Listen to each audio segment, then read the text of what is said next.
Moin Moin, hallo und herzlich willkommen zu einem neuen Video hier auf meinem Kanal. Und heute gibt es hier eine Runde Shakes and Fidget. Ja, und heute habe ich sehr viele Infos auf jeden Fall für euch parat. Wir fangen mal mit einem sehr erfreudigen Thema an, was mich wirklich zutiefst freut und ja, wo ich überwältigt von bin, sag ich mal. Ich sag's mal so, ich spiele Shakes and Fidget jetzt schon etwa so seit 6, 7 Jahren. So. Mit YouTube-Videos aktiv angefangen habe ich mit Shakes and Fidget erst vor 2 Jahren. Also ich bin noch nicht so lange in dieser Shakes and Fidget YouTube-Szene drinne. So, deswegen über diese 2 Jahre wurde mir aber des Öfteren, ich will nicht sagen des Öfteren, sondern wirklich sehr häufig, sehr, sehr häufig von einer Person erzählt, die das Spiel so krass geprägt haben soll, durchweg positive Erzählungen und eine Legende quasi in dem Spiel ist, ja. Manche werden schon wissen, worauf ich hinaus will und wie krass es doch wäre, wenn er wieder anfangen würde. Ich selbst habe die Person nicht gekannt, weil die Person vor etwa 7 Jahren, 7, 8 Jahren oder so, ich kann es nicht ganz genau sagen, aktiv Videos gemacht hat zu dem Spiel. Zu dem Zeitpunkt hatte ich das aber noch nicht auf dem Schirm gehabt. Zu dem Zeitpunkt habe ich gerade mal angefangen, privat zu spielen. So, und jetzt, seitdem ich halt erst vor 2 Jahren dazu kam, wusste ich halt dementsprechend nicht, um welche, ja, also ich kannte die Person selbst so nicht und habe es halt nie gesehen. Ich kannte sie wirklich nur von zahlreichen Erzählungen, von immer wieder ständigen Hören, wie cool es wäre, wenn so und so zurückkommt. Ne? Ich werde es jetzt gleich auflösen, so. Und ja, wie krass das wäre und er das Spiel halt wirklich sehr geprägt hat und alle diese Zeiten vermissen von damals. Ja, und ich freue mich wirklich, auch wenn ich selbst erst ein Video jetzt von ihm gesehen habe. Die Erzählungen reichen mir eigentlich schon aus, damit ich mir mein eigenes Bild dazu ja, quasi mir vorstellen kann. Und zwar kann ich wirklich nochmal froh sagen, und ich freue mich da wirklich sehr drüber, dass, und das ist wirklich unglaublich, dass Dreamscape wieder angefangen hat, Videos zu machen. Ja? Viele von euch werden es bereits schon mitgekriegt haben, dass der gute Dreamscape wieder anfängt, Videos zu produzieren. Ja, wie gesagt, er hatte vor 7 Jahren, 6, 7 Jahren oder so, ich weiß es nicht ganz genau, war er halt eine Legende in der Shakes and Fidget Szene und viele haben sich ihn zurückgewünscht gehabt und wie toll das wäre und alles, weil das damals so eine schöne Zeit war, ja, und ja, deswegen, ja, seit dem 29.03. hat er wieder sein erstes Video quasi hochgeladen und da wollte ich euch auf jeden Fall nur mal drauf hinweisen. Wie gesagt, manche werden es von euch bereits schon mitgekriegt haben und ja, kann nur ausrichten. Schöne Grüße auf jeden Fall, geht zu ihm rüber.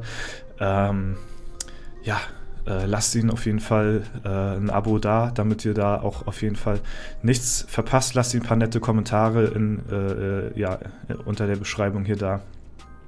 Erwartet aber nicht zu viel. Er hatte in diesem Video gerade neu angefangen, seit, wie gesagt, 7 Jahren oder so. Und deswegen dementsprechend nimmt er uns jetzt auf die Reise mit, wie er quasi das Spiel neu entdeckt nach so langer Zeit. Ja? Und ich möchte aber nicht, dass ihr da jetzt großartig irgendwie nachfragt, wann die nächsten Videos kommen oder so. Er hatte gesagt, es kommt vielleicht mal 1 im Monat oder so. Also auf jeden Fall nicht stressen, großartig. Es kommen Videos, wie sie kommen und das ist dann auch in Ordnung so, ja. Und das respektiert man. So, deswegen, also da auf jeden Fall freue ich mich sehr, ihn wieder begrüßen zu dürfen. Ich kannte ihn nur von Erzählungen. Jetzt habe ich ihn mal selbst so gesehen und das ja, habe ich auf jeden Fall nicht mit gerechnet. So viel sei schon mal gesagt. So, dann, das kommt als nächstes, wollte ich noch mal ganz kurz ankündigen, zu der Charakterrundschau, die noch offen ist. Die wird sich ein bisschen nach hinten heraus verschieben. So, weil die ist ja, wie gesagt, da können sich ja Leute noch eintragen und so. Erstmal braucht die sehr viel Zeit und zweitens ist es halt sehr, ja, ist momentan halt wirklich sehr viel im Umlauf, ist sehr viel los. Die neue Klasse kam raus, neue Server starten. Es sind noch 1, 2 Videos so in der Mache, die vorher noch rauskommen sollen vor dem Serverstart.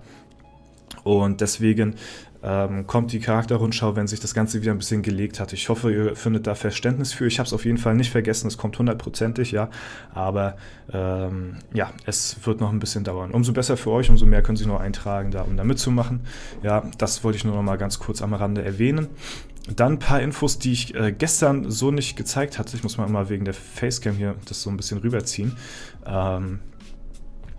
Und zwar sind ja noch ein paar Features da hinzugekommen, die ich gestern gar nicht erwähnt hatte. Vielleicht habt ihr euch das selbst durchgelesen, vielleicht auch nicht. Auf jeden Fall gehen wir noch mal ganz kurz den Changelog durch. Nicht die ganzen News, sondern nur mal kurz den Changelog, was noch alles so kommt. Wie zum Beispiel, dass der Geheimauftrag jetzt 7 Tage die Woche verfügbar ist. Ja, das ist sehr, sehr krass auf jeden Fall. Also an den Events war ja immer der Geheimauftrag weg, weil da irgendein Epic oder irgendein, ja, was weiß ich, vom Event irgendwas im Weg stand. Jetzt hängt er halt am Türrahmen vom WC. Das heißt, man kann ihn jeden Tag in der Woche, heißt 7-mal die Woche erfüllen. Das ist sehr, sehr nice. Dann wird beim Würfelspiel wird angezeigt, wie viele Spiele noch zu spielen sind. Und es wird erhöht von, ich glaube 6 waren es jetzt, auf 10. Ja, also ihr könnt jetzt 10-mal am Tag würfeln, das ist neu. Ja, dann der neue Olymp-Dungeon kommt noch in die Welt rein. Ja, was gab es noch? Pilzpakete wird es jetzt für 50 und 100 Euro auch geben. Also die gab es ja für die niedrigen Bereiche auch und jetzt für die hohen 50 und 100 Euro kommt da auch nochmal was Neues dazu. Ist auch nochmal sehr nice. Ja, hier steht, man kann 10-mal pro Tag jetzt spielen. So, ja, und ansonsten, das war soweit, glaube ich, jetzt erstmal soweit das Wichtigste. Ja, hier bei Begleitern kann man nur noch Items verhexen, die auch wirklich sinnvoll sind. So, das ist auch ganz nice, ja. Und da sind wir jetzt erstmal, glaube ich, soweit erstmal mit den wichtigsten Sachen durch, denke ich mal. Auf jeden Fall könnt ihr das ja euch durchlesen, wenn ihr da Interesse dran habt. Ich hatte gestern schon gezeigt, aber ich habe nicht alles erwähnt, weil wir unbedingt die neue Klasse natürlich austesten wollten. Gut, kommen wir jetzt mal hier noch zum Spiel natürlich. Nehmen da auf jeden Fall erstmal wieder eine Quest an, machen das Ganze hier natürlich mit dem Level-Equipment und dann switchen wir das natürlich sofort. Ja, übrigens mein eines Item, was ich hier noch im Inventar hatte, diese Kitty Cat oder was das war hier, für den Kundschafter habe ich jetzt übrigens ausgerüstet. Ja, danke nochmal für den Hinweis, dass hier Geschick, Ausdauer, ja, also Geschick ein Geschick-Item ist und kein Intelligenz-Item. Das hatte ich halt jetzt so nicht gesehen gehabt und deswegen, ja, das ist auf jeden Fall ausgerüstet. Falls da jemand noch irgendwie sich innerlich getriggert gefühlt hatte oder so, ja, dass ich das Ganze nicht richtig gesehen hatte, aber es ist halt ein Magier-Item und deswegen ja, bin ich halt in erster Linie davon ausgegangen, dass es halt auch ein Intelligenz-Item ist, ja, dem Ganzen kann man aber natürlich immer nicht so vertrauen, weil das Ganze natürlich aus der Schattenwelt stammt und demzufolge, ja, ist es natürlich möglich, dass das Ganze auch ein anderes Item ist, so, ne? Gut. Ansonsten gibt es auch jetzt noch Neuigkeiten hier. Es ist wirklich krass, unglaublich, wie viel Glück ich in letzter Zeit habe. Denn wir sehen hier in den Dungeons hat sich schon wieder was getan. Ja? In Osteros ist der nächste Dungeon gelegt und wir befinden uns jetzt bei Etage 19 von 20. Das ist ziemlich krass, da werden wir gleich mal einen Versuch machen. Auf jeden Fall gucken wir jetzt erstmal hier uns den alten Kampf an. Den schauen wir uns gemeinsam an, was da so passiert ist. Es war ja auch ein Intelligenzgegner gewesen, demzufolge natürlich, ja, ich habe ihn mir noch gar nicht angeguckt, ist mein Main-Charakter noch nicht mal rangekommen. Ihr habt gesehen, die Kunigunde mit ihrem Blitzschaden auf der Waffe, die teilt jetzt auch ordentlich Schaden aus. Also das hat sich auf jeden Fall auch gelohnt. Und habe hier auch Schuhe bekommen. Ja, habe ich die noch im Inventar? Jo. Die auf jeden Fall auch sehr nice sind. Ja, die hatte ich mir noch gar nicht weiter angeschaut gehabt. Aber die haben Goldbonus. Einen Goldbonus von plus 15% drin. Plus 15 kriege ich mittlerweile, das ist krass. Ja, ich habe aber Widerstand gegen Blitze 17%. So, jetzt ist natürlich die Frage, ne? Das ist ja mein Equipment, womit ich kämpfe. Sind jetzt die 30 Stats jetzt besser? Dafür habe ich dann aber ich könnte langsam anfangen, meine Items auszutauschen. dass ich dann ein Farm-Equipment auf mein PvP-Equipment dann reinsetze, damit ich hier nicht mehr die Sachen tauschen muss. Könnte man sich überlegen. Allerdings möchte ich auch ganz gerne die die Widerstände haben, ne? Weil die Widerstände sind halt auch ganz nice. So, das ist jetzt die Frage, ne? Was macht man jetzt? Ist das besser, wenn man jetzt hier die plus 30 Stats mitnimmt und dafür auf die Widerstand plus 17 Blitze verzichtet? Ich bin da sehr zwiegespalten, was das angeht. Keine Ahnung, es gibt auch, glaube ich, keine Berechnung oder so. Könnt ihr mir ja mal vielleicht reinschreiben, falls was ihr machen würdet. Ich würde tatsächlich eher dazu tendieren, die auszurüsten, diese hier. Dass man die quasi ausrüstet und dann auch 7-mal verbessert, so wie meine jetzigen hier. Aber ich glaube, ich warte erstmal noch ein bisschen ab, was ihr darüber denkt. So. Ich bin da halt wirklich sehr unentschlossen. So, jetzt haben wir als nächstes einen Gegner, das ist ein Krieger. Okay, ich denke mal, hier wird jetzt erstmal wieder Schluss sein für eine Zeit lang. Denn der Krieger wird uns wahrscheinlich ziemlich hart auseinandernehmen. Meine Kunigunde ist zwar sehr, sehr stark geworden jetzt, aber ist halt trotzdem immer noch One-Hit so, ne? Ja, ich denke mal, das wird erstmal eine Zeit lang dauern, bis wir hier weiterkommen.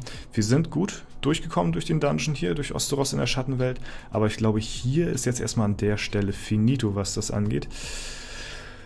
Ja, weil Krieger sind natürlich eine krasse Bremse in den Dungeons.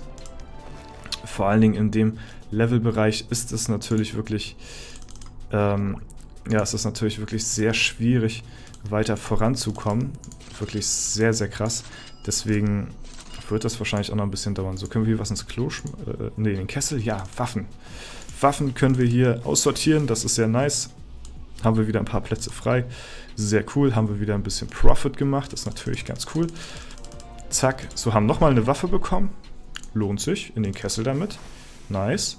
Und das Ding, ja, das heben wir uns jetzt erstmal auf. Mal gucken, was wir da noch die Tage so bekommen. Ja, so macht sich auf jeden Fall, die zusätzlichen Slots machen sich bemerkbar. Das ist ganz, ganz cool auf jeden Fall, ist nice. Ja, das Ding habe ich jetzt übrigens auch schon auf Stufe 19 ausgebaut. Werde ich jetzt erstmal weiter hochziehen. Ne? Und so sieht das momentan aus. Gut, meine Lieben, das soll es für heute auch wieder gewesen sein. Ein bisschen Update-News auf jeden Fall mit dabei gewesen. Und falls euch gefallen hat, lasst gerne einen Kommentar oder eine Bewertung da. Ansonsten wünsche ich euch noch einen schönen Tag. Vielen Dank fürs Zuschauen. Haut rein und bis zum nächsten Mal.